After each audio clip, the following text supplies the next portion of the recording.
So you want to write 100 policies in 100 days. What I'm going to be doing today in this video is giving you the blueprint, the formula, if you will, on how to do that as a final expense producer, whether you're selling face-to-face or over the phone.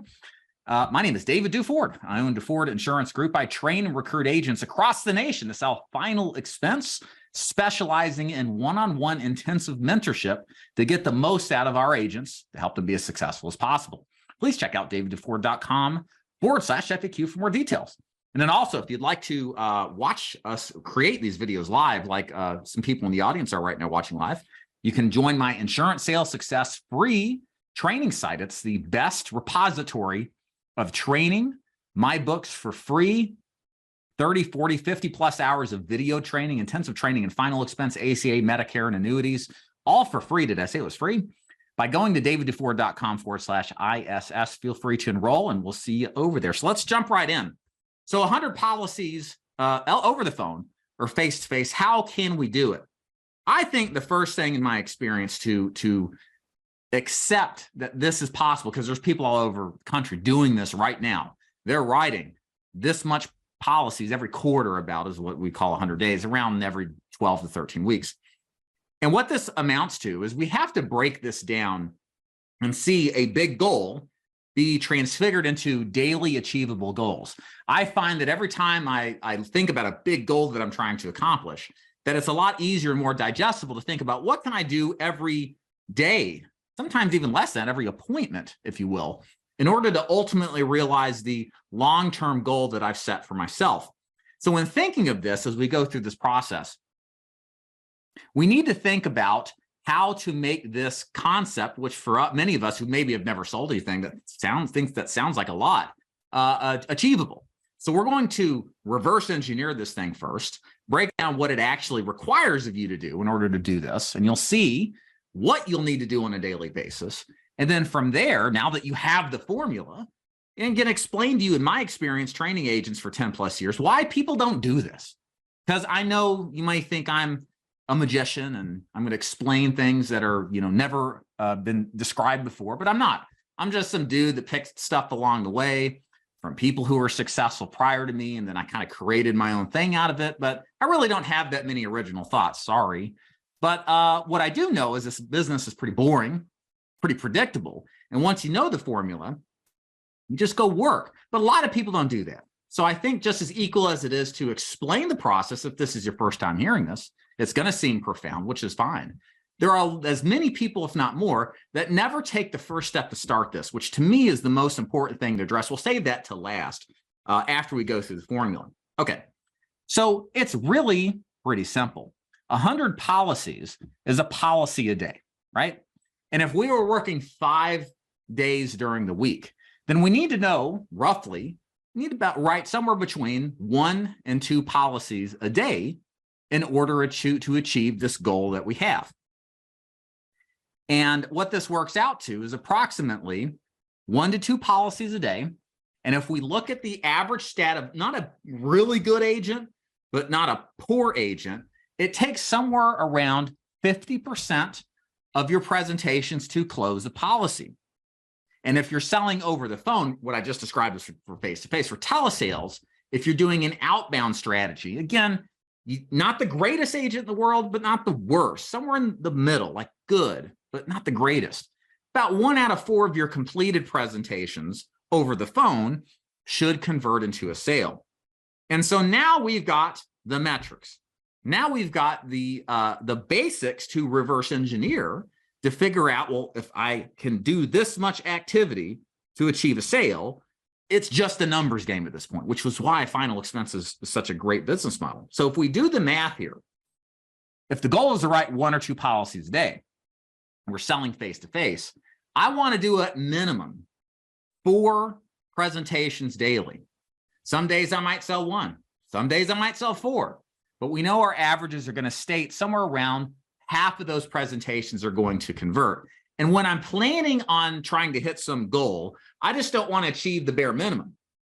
I want to overachieve the bare minimum. If my minimum is 100 policies, and I know that the amount of presentations I need to do is 200 of them, Well, I'm probably going to do more like 250, even like maybe 300, just in case. Because the worst that could happen is I just work more and I end up with more sales. Well, the worst has happened, I just hit my goal. But the best case scenario is I write more and make more money, right? So I want you to plan, in a sense, a good strategy to pick up from this is to, while we reverse engineered this, make that goal the least acceptable goal and try to aim beyond that goal to a higher goal, even though your goal minimum, in a sense, is that stated 100 policies in 100 days. If I'm selling over the phone and we know that we need 25, we have a 25% conversion to write a policy.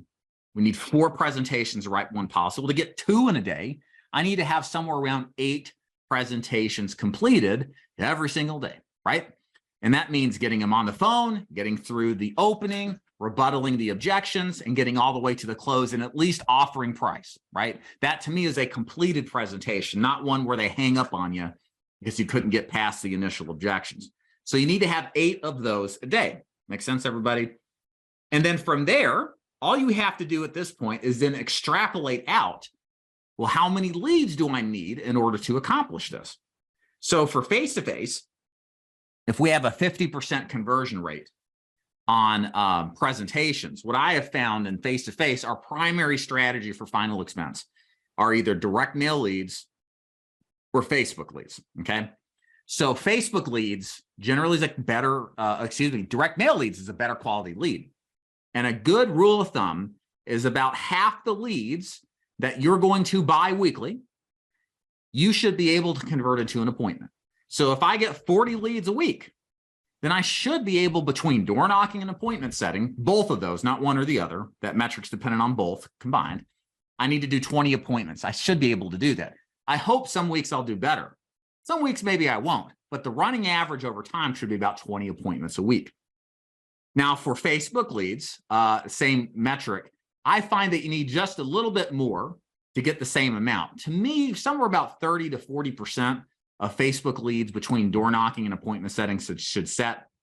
So I would say I'm more comfortable if I want 20 appointments, which is what this really works down to, right? For face-to-face, 4 appointments a week, day, to write 2 policies. I do 5 days, that's 20 appointments. All right, 5 days times 4 appointments equals 20. Well, then if I need if Facebook leads convert into appointments a third of the time, I need triple the amount of appointments that I intend to have in the form of leads. In other words, to get 20 appointments face-to-face, I need 60 Facebook leads, okay? So now I've arrived for Facebook on the basis of the leads that I need to purchase every single week. 40 direct mail leads for 20 appointments, if I'm a good agent, but not a great or a bad agent. And then 60 Facebook leads a week if I'm a good agent. Makes sense? Everybody following? Great. Now for the telesales side of things, that's a little bit different. The conversion rate's just not as good. It's just not a bug in the system. It's a feature.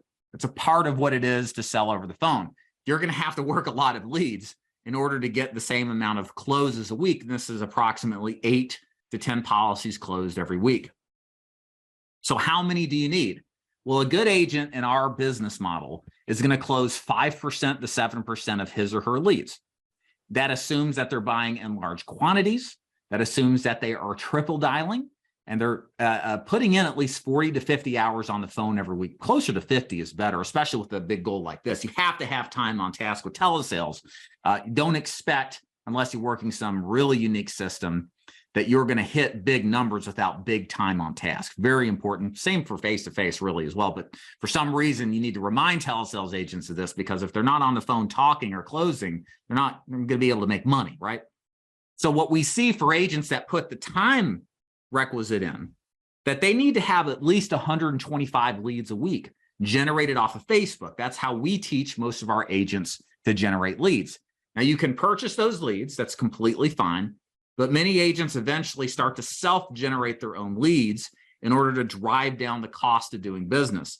It can be argued that the telesales side of the business model, the acquisition cost may be a little bit higher, especially if you're doing some kind of outbound work and you're not using preset appointments, et cetera.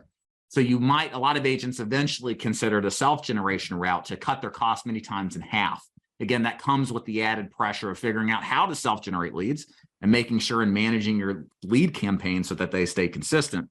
but that is a way to drive the costs down. But that is a big prerequisite, in my opinion, is if you're going to do any kind of telesales work on an outbound dialing basis, you got to have a lot of leads, 100 minimum. And big goals like this, 125, 150 a week, okay?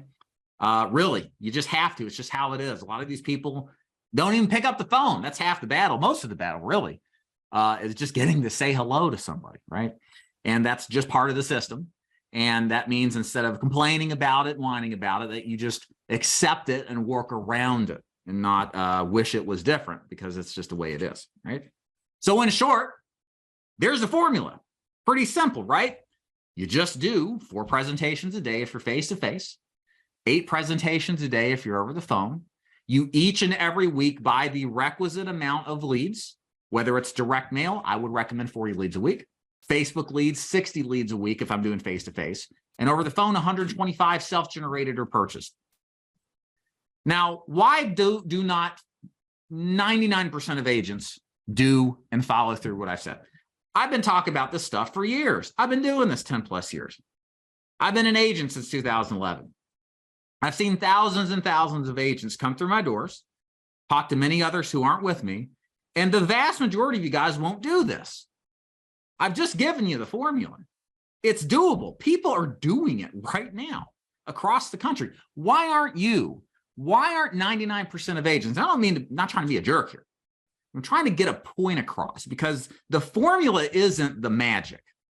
It helps to have a framework, but there's something else that's up here that we have to fix, that we all have to work on. We all have doubts.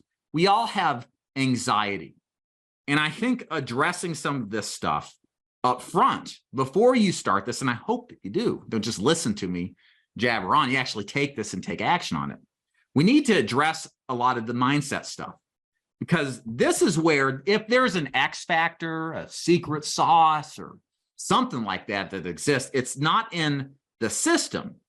System's important, but it's in the execution of the system consistently for years on end that separate the massive winners and the losers, those people who just barely get by or who just make enough, but nothing great.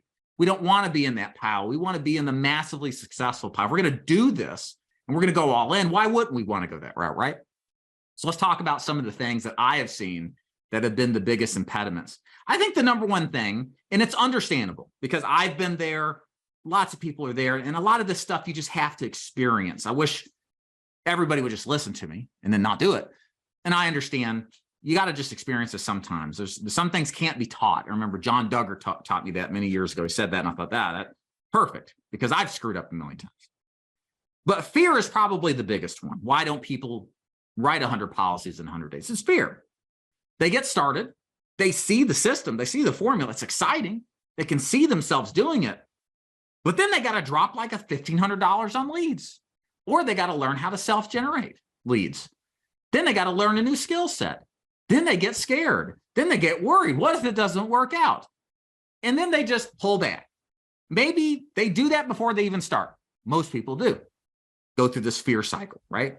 Some people get started, put a couple of weeks in, write some business.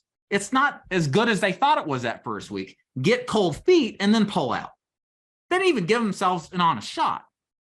They write some business, but then they just decide, oh, it's not easy. Oh, surprise. And but the point is that a lot of people get the system, get the formula, but don't accept the bad with the good. Okay? Life is full of adversity. We all have difficulties in life. Your business is no different. It's just an extension of your life. You're going to have days where everything is perfect. They're throwing their checkbooks at you. And then you're going to have days where you're looking for the nearest ledge to jump off because nobody will buy from you and you think you've lost your mojo. Welcome to the life of an insurance agent. There's not a single successful agent that writes a ton of business that makes a lot of money that hasn't experienced the same thing that I've just described. The difference between them and you is they've gone through it. They've accepted it. They've dealt with the adversity. They didn't give up. And it's because they stuck to the system despite logical signs that things weren't right. It's almost irrational to a certain extent to deal with this. It's like, I'm out there not making sales. Should I keep doing this? They had a sense of faith to keep applying the system as they were taught, to allow themselves to get through the hard times, to get back to the good times. So understand, getting into this in this process, if you're going to honestly do this and set a big goal for yourself, there's not a single person, certainly not me, that's going to claim you're not going to face adversity, that you're not going to be frustrated or angry or question yourself. That is life, what it is. You're supposed to do that stuff because that makes you stronger. It makes you more successful. It allows you to build wisdom, allows you to build a sense of perspective. You should be happy to go through that. In a sense, going through the frustrations and the adversity thins the herd. It gets rid of your competition. It's less people to deal with that may try to steal your clients or close them. And so the fact that the tough times exist for everybody should be a comfort. It should be a blessing. Again, easier said than done. I know. Been there, done that. But these are the things you have to constantly remind yourself and prepare yourself to think about. Because when you execute on something big, there's always risks. There's always issues. And to think otherwise is not accurate thinking. Okay. Another reason I see agents struggle with this and not execute on this very simple, doable plan, it's very simple, no, it's not complicated, is because they have a cheap mentality. They're cheap. Don't be cheap. Stop cheapening yourself out. Well, how are agents cheap? Here's what I see all the time. Drives me nuts. Because guess who's done it to me? Just as guilty. Well, let's see, man, these direct mail leads, well, they're expensive. You know, I could buy age direct mail. Yeah, they're $3 a piece instead of 40. If I close 1 out of 5, that's a little bit lower than the average direct mail fresh lead conversion. Well, I'll spend so much less money. And then I'll make that much more because they come up with this whole formula untested in their head to justify running from the fear of losing money if this thing doesn't work out. And then what happens? Failure makes more failure. Cheap thinking creates cheap results. You end up buying age leads, which they do have sales in them, but they take a lot more work. They're a lot more difficult. And more often than not, the agents that choose the age leads route have less success than the ones that choose the fresh lead route, which is more expensive. But they follow their cheap sense of perspective. And that's their cover as they try to justify the stuff in their head, that by going the cheap route, that even if the expense is a little less, the conversion rate will somehow be high enough to be the same amount of net income. It almost never works out that way. Where am I going with this? Why does this matter? Because if you're going to do a system like that, the implication with everything I've talked about is you're doing fresh, exclusive leads. If you're going to come into this business and then attest to me that it's important to have training, mentorship, support, great carriers, great commissions, you want all the advantages and edges in your behavior, your favor, why would you take the big thing that makes a huge impact, your quality of leads, and have no edge with it whatsoever? It beguiles me. It confuses me why agents cut corners on something so vitally important to their success. You can have every other edge in your favor, but if the leads aren't in your favor, you're probably toast. So if you get into setting big goals, you recognize you need to have people to see. Buy and stick with the best quality leads. Buy and stick with what has been proven to work. Don't experiment with your business. Let somebody else do that. You haven't earned the right to come up with your own unique way of buying leads or doing something different. Just stick to the program. Don't reinvent the wheel. And if you have that creative vibe in you, you got to suppress it. You got to discipline yourself to set it aside and just do what has been proven to work. Easier said than done, but vital if you want to have some kind of success in this career. Other things, of course, shiny object syndrome. I have a personal sense of empathy for you guys out there. When I started, there were no gurus on YouTube or people putting videos out attesting that they know everything and you should buy their products or work with them, right? Nowadays, we've got me, Cody, others routinely more every single day, telling you their way is the best way, or you should do telesales because final expense face-to-face is a failed business model. You see the inverse is true too. No, do Medicare instead. No, actually it's ACA. Hell, all y'all are wrong. It's IULs. That's what you see if you do any kind of investigation on social media. And of course, I play into this, but it's difficult. It's confusing. There's the concept of illusion of choice. I think the only place where choice is appreciated is Starbucks. I just get black coffee. I like it simple. But I guess it's good to have choices to make your custom tailored drink. But in life and business, too many choices leads to confusion. And confused people never execute on anything, very rarely, because they go into it half-hearted, because they have doubts, of which we all have, but seem to be magnified by the choice and always the thing in the back of your mind saying you could do it this way instead. So how do you overcome that? I think part of this is why you should do due diligence, especially in the beginning of your career, to really ask yourself why. We teach agents to ask this in the sales presentation. What were your thoughts, concerns that prompted you to request this information? We're kind of doing this for our own career. What do you want out of this business? Where do you see yourself in 5 years, 10 years? How do you want your lifestyle to be? What's important to you? What do you like about this business? What do you don't like? What would you try to avoid? You need to do this stuff and think about where you fit best. For me, got lucky. I was doing my research. I went to an MLM pitch for a 3-letter IMO. I recognized immediately it was an MLM and I like it. Did my due diligence, stumbled across the final expense business on the insurance forums. Was reading about a guy named John Duggar who was writing a ton of business, just selling face-to-face. And I was sold. I was like, okay. Yeah, we're selling to working class people. It doesn't seem too intriguing. It's just burial insurance, not a sexy thing. But it's a business model and it's one thing after another. And it's pretty straightforward. You just work hard and see the people. But a lot of people now, they do that. And then guess what? You're pitched on how great this business is, but you're not told the realities behind the scenes, that there's adversity, that there's difficulty, that not everybody's going to like you being at their home, or not everybody's going to be nice on the phone. And you now have to deal with rejection, pushback, resistance, people wasting your time, disrespecting you, right? And you're thrown into this position where it's an emotional roller coaster.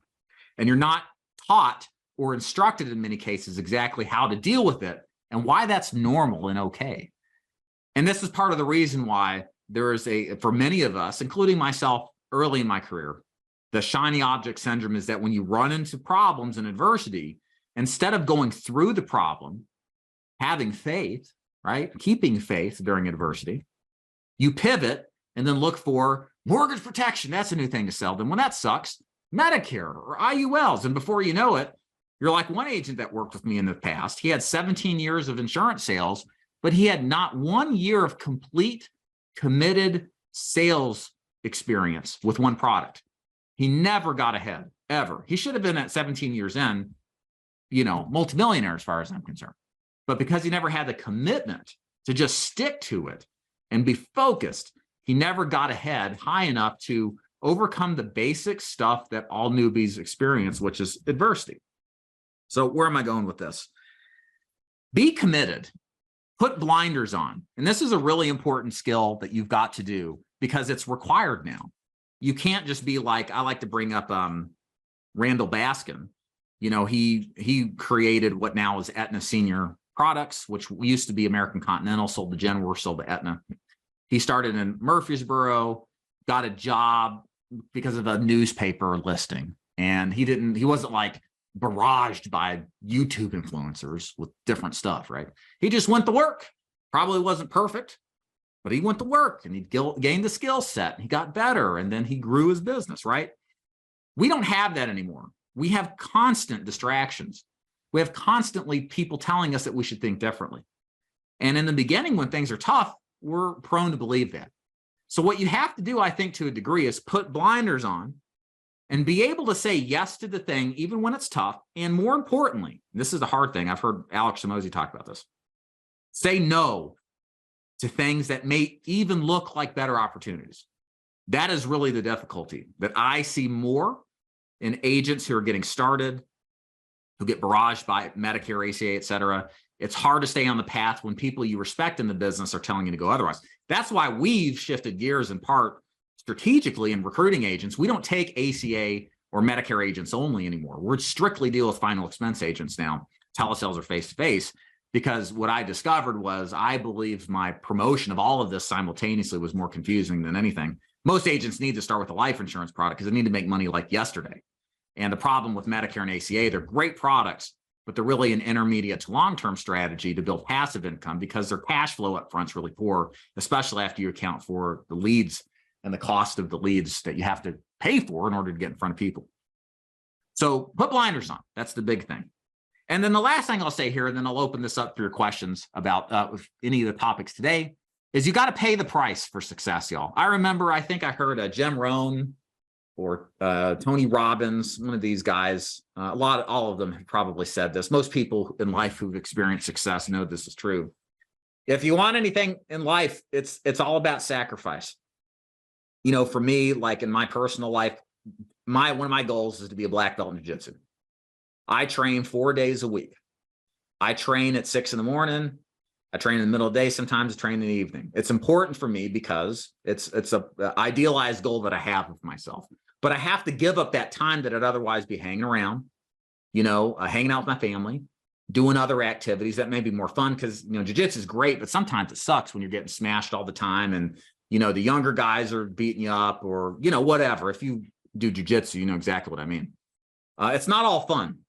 It's a sacrifice, but you got to pay that in advance if you want the ultimate goal of something that's great and very few people have, which would be black belt status. Same thing when I weight train and trying to get in shape.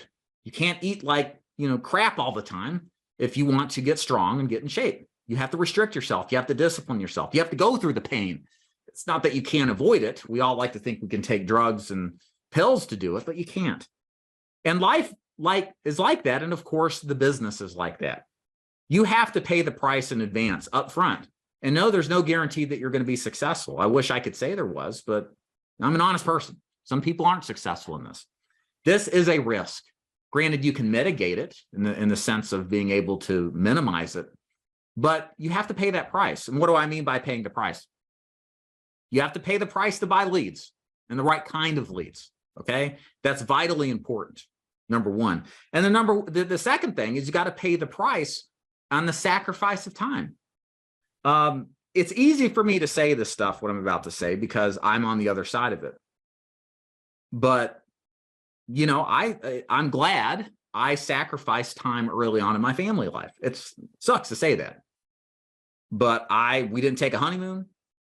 When I was running my first training business, we got married and went back to work Monday. Maybe took Monday off. No, I think I worked Monday.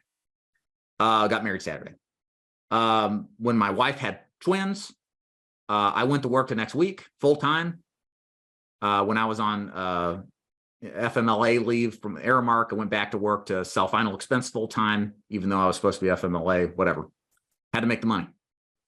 There were plenty of times where I wasn't around at night to help my wife out. It was a source of some stress for sure. And there were times when it wasn't obvious that I was even getting anywhere or rising above it, where, you know, the comparisons of what the other guy down the street who works at the TVA and makes 6 figures and then is off 6 weeks, right? Why aren't you like that, Dave, right? There's all that stuff that exists. And I wish there was a way to avoid that, but it can't be avoided. And your struggles may not be the same as mine. But the point is that you're going to have to sacrifice. But it's good that you have to, because then you wouldn't appreciate the thing that you eventually will earn, hopefully, which is the autonomy and freedom and the income and the lifestyle that you want. And I can tell you, being on the other side of this, after going through everything that you guys are going through or you will go through, it was absolutely worth it. I have no regrets. The only regret I have is I wish I started this thing earlier. I wish I would have skipped college and went right into final expense sales at 18. Would have gotten to this point a little bit faster. But on the flip side, what I can tell you is this. Where I'm at now in my career, I can go on vacations as long as I want to. I can walk outside of my office and see all my family. My girls know who I am. I'm present. I'm a good dad. You know, I get my wife what she wants. But between time and things, right? And I don't know if I could have done that to the same extent if I didn't make the sacrifice that was required to be made. So don't be angry about it. Don't be frustrated if you are.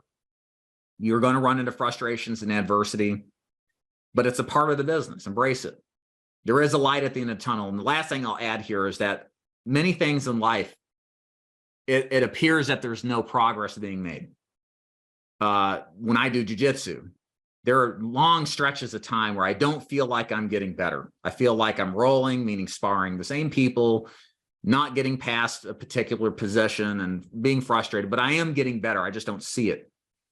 Likewise, in business, what most people report who are successful is that success is like a hockey stick on its side. Can you visualize a hockey stick?